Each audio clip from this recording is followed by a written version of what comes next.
ini ya, akhir pembelajaran ini. Nah ini, siapa yang mau baca ini? Mau nggak? Ayo, nggak apa-apa. Si kancil dan siput.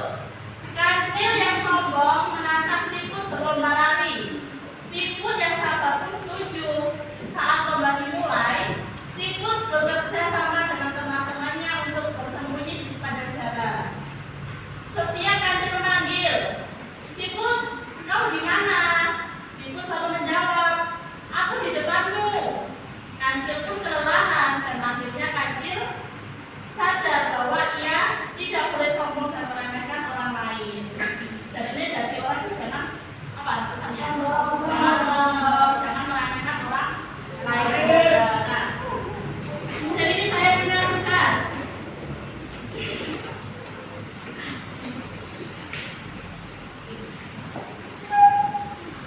Nah, itu kan ada uji pemahaman.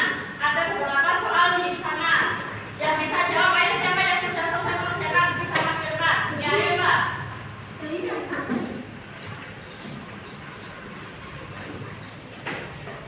Nomor 1. Ya.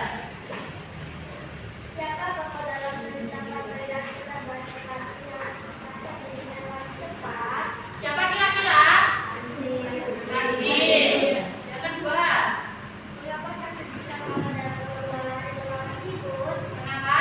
Karena tidak meremehkan siput. Ya, betul. Nomor 3. Apa pesan moral yang bisa kita ambil dari kisah singa dan siput? Jangan meremehkan orang lain dan tetap rendah hati. Nomor 4. Cerita Papua biasanya menceritakan tentang hewan yang bisa berbicara dan berbicara. Ya, baik, terima kasih. Kasih tepuk tangannya dalam berbahagia, Pak.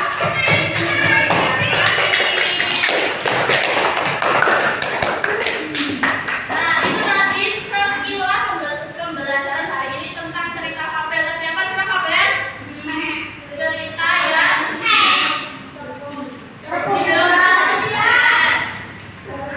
bersifat seperti mengandung apa?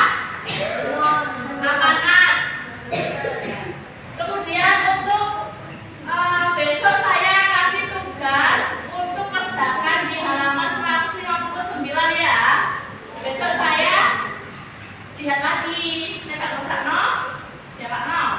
Buku. Ya, buku. Jadi sudah itu aja. Terima kasih untuk pembelajaran hari ini. Sampai jumpa besok lagi. Ayo dipimpin doanya dulu.